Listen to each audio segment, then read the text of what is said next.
backwards or forward. I just want to house it.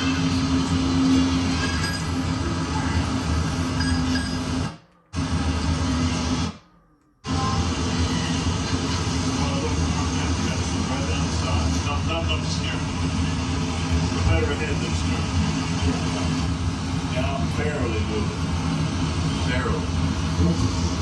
But she's coming out nice. I'm real happy with her right now. That's pushing out fine, starts in good shape. I need to increase speed.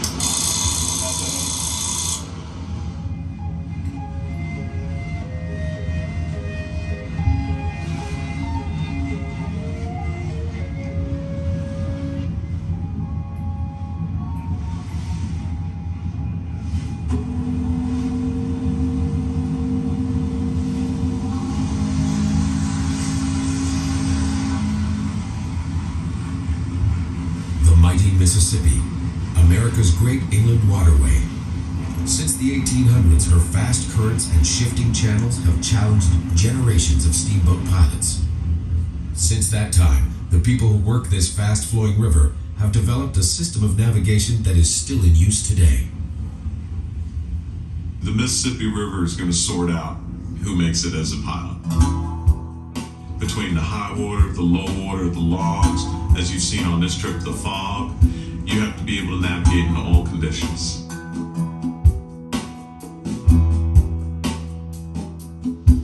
Everything we do out here is by knowing the river, knowing how to read the water, how to read the tree lines, where the current's at, and just basically from doing it. Some say that the men and women that work the boats on this larger-than-life river do not choose the Mississippi. The Mississippi chooses them. Well, I grew up on a bayou in Louisiana, kind of like Mark Twain, modern day Mark Twain, and I started decking when I was 13, went captain when I was 15, got my first license when I was 18, and I just turned 62 last year. You know, so I've been in the military. Other than that, everything's been boats. I was a deputy sheriff for a year and a half. The old saying is, you wear out a pair of shoes on a boat, you always come back to the river. You know, so been around ever since.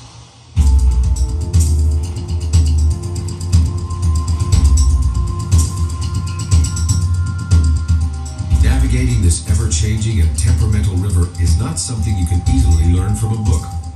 The skills needed to safely operate the American Queen and other boats on this river have been passed from pilot to cub pilot for generations.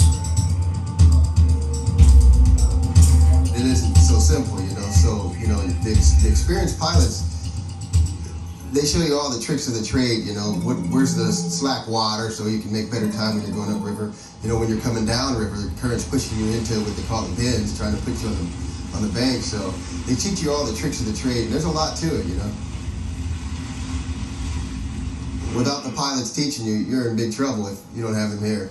I had an airline pilot come up one time, and he looked around. We were tied up in Natchez, and he looks around, you know, and he said, "Where's the computer?" And I said, "Right up here, between the ears, you know." Being a river pilot today is pretty much the way it was when Sam Clements took up the trade. Except in those days, you didn't read water depth from a sonar scan. You threw a lead weight on a rope over the side and called out the depth by reading marks on the rope. When you had 12 feet of water under the ship, you called out Mark Twain.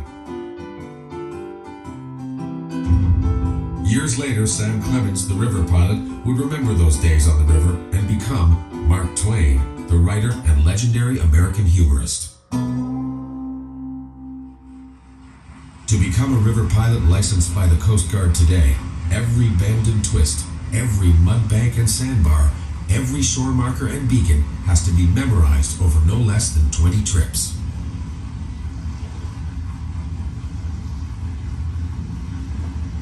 Certification is rigorous, and just like life on the river in Mark Twain's day, applicants must be able to draw the river entirely from memory in order to win the coveted River Pilot Certificate.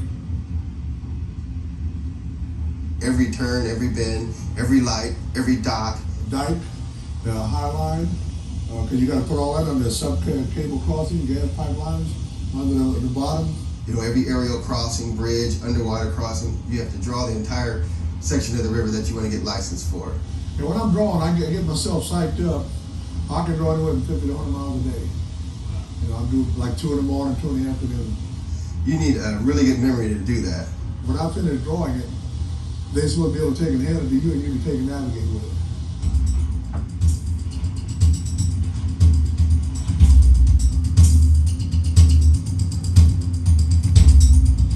On these buoy represent, not all of them, but a lot of them represent dikes. They're so fast in putting these rock dikes up and stuff on the river that I can get off the boat and be home for 30 days and come back and there'll be a new dike up somewhere. And if I don't know about it, I can hit it, thinking I can run there and hit it, and then it's all rock. And you can water down in your boat, sink it or whatever.